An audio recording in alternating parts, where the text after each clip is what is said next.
오늘 우리에게 주신 하나님의 말씀은 마태복음 14장 25절에서 33절 말씀입니다.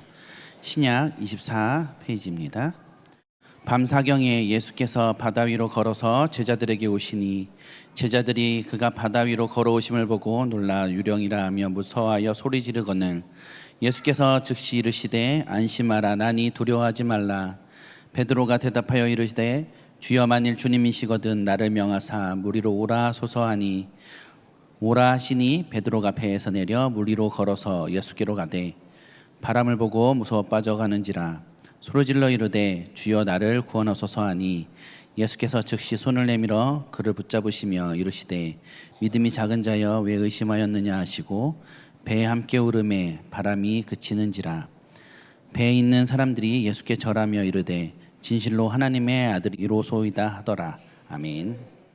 자, 오늘 우리가 함께 읽었던 이 말씀, 우리가 성경 말씀은 바로 오병이어 이후, 그러니까 직후의 말씀입니다. 놀라운 기적을 목도한 사람들, 5천 명이 먹고 남는 것을 본 사람들, 무리들, 제자들이 있었어요. 그런데 기적을 목도한 사람들에게 계속해서 놀라운 인생을 살아가게 될까요? 그렇지는 않았다라는 것입니다. 오늘 우리가 읽었던 성경에 보니까 예수님의 명령에 따라서 이제 밤이 깊도록 배를 타고 건너편으로 가게 됩니다. 그런데 그 가게 되는 도중에 풍랑을 만나게 되는 거예요. 풍랑을 만나게 되고 고난을 당하고, 그리고 고난을 만나자 곧바로 두려워하는 모습을 볼 수가 있습니다. 불과 몇 시간 전에 그 오병이어의 기적을 목도하고 눈으로 보고 예수님께서 먹이신을 본 그 제자들이 바로 계속해서 말씀을 붙잡고 은혜 가운데 살아가는 것이 아니라 현실의 두려움 앞에 그들이 바로 까마득히 잊어버리는 모습을 보게 됩니다. 또한 주님께서 제자들에게 가까이 오셨음에도 불구하고 제자들이 말하는 것이 굉장히 재밌습니다. 무엇이라고 말하냐면 성경에는 유령, 그리고 쉽게 말을 하자면 귀신을 본 것처럼 제자들이 예수님을 보고 나서 그렇게 이야기를 하고 있는 것입니다.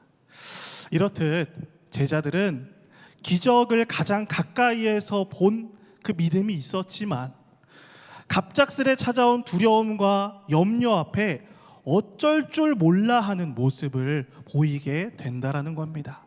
그런데 그런 제자들에게 예수님께서 말씀을 하십니다. 우리 27절 말씀을 다 같이 한번 읽어보도록 하겠습니다. 27절입니다. 시작. 예수께서 즉시 이르시되 안심하라 나니 두려워하지 말라. 아멘. 이처럼 제자들이 두려워하고 있는 가운데 예수님께서 제자들에게 이렇게 말씀을 해주고 있는 것입니다. 제자들은 무리들과는 차별된 신앙 고백을 했던 사람들이었어요. 그리고 무리들은 물질적인 양식을 주시는 분이구나 라고 느꼈다면 제자들은 생명의 양식, 하늘의 양식을 주시는 분이시구나, 예수님이 그런 분이시구나 알고 고백했습니다. 그런데 계속해서 고난당하고 두려워하고 믿음이 작아서 의심하는 자들이 되었다라는 것입니다. 이 말씀을 묵상하면서 우리들의 모습을 떠올리게 되었습니다. 도입의 말씀을 드렸듯이 이번 여름 사역을 통하여서 주님께서 일하셨습니다. 할렐루야. 여러분들이 예수님을 고백하고 성령님을 만나고 성령님 이 밤 가운데 오셔서 말씀해 주세요. 그 은혜 가운데 여러분들이 여름 사역을 잘 마쳤습니다. 예배를 통해서 주님을 만나고 기도하는 가운데 살아계신 하나님을 만나는 경험을 하게 되었습니다. 오병이어의 기적처럼 작은 것이었지만 예수님께서 5천 명을 먹이시고 그리고 큰 기적을 행하셨듯 우리에게도 여름의 사역이 너무나도 은혜가 넘치는 시간이었다라는 것입니다. 다만 우리가 주의 깊게 봤으면 좋겠습니다. 어떤 것이냐면 바로 제자들의 모습을 주의 깊게 바라보았으면 좋겠습니다.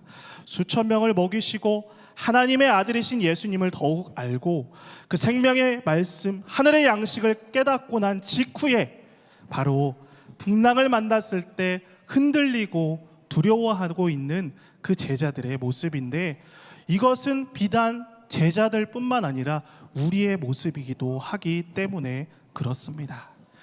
여름에 받은 성령과 감동으로 기쁨이 있었어요.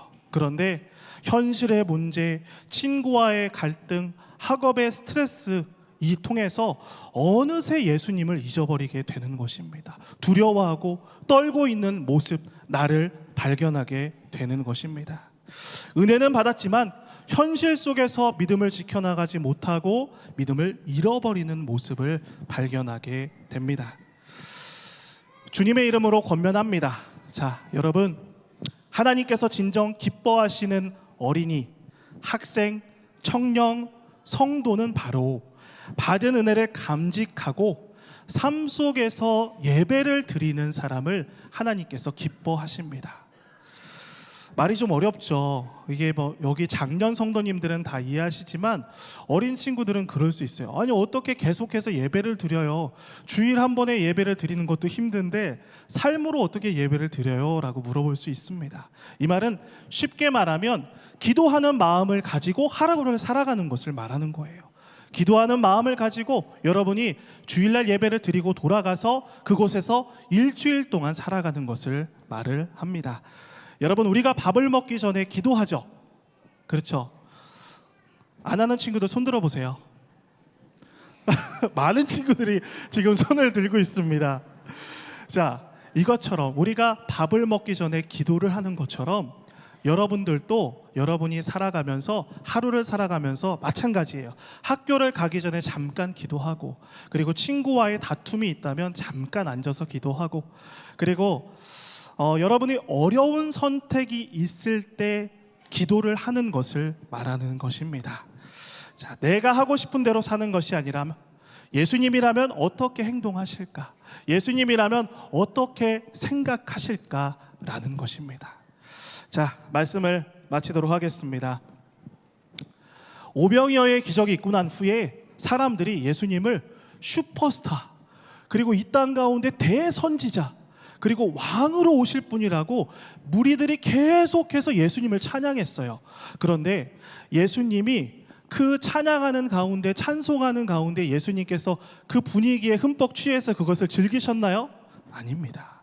성경에 보니 이렇게 말씀하고 있어요. 직후에 제자들을 건너편으로 건너가게 하셨고 직후에 기도하러 산으로 올라가셨다라고 말씀을 합니다. 여러분, 이제 여러분 개학도 했고 여러분의 삶의 처소로, 삶의 현장으로, 학교로, 학원으로 여러분들이 돌아갔을 것입니다. 그곳에서 여러분들이 오늘 하루를 살아가면서 기도하는 마음으로 살아가고, 그리고 계속해서 그런 마음으로 살아가다 보면 여러분 한 명 한 명이 작은 예수로 살아가게 될 줄 믿습니다. 그러한 친구들이 되기를, 그러한 성도님들이 되시기를 예수님의 이름으로 간절히 축원합니다. 기도하겠습니다.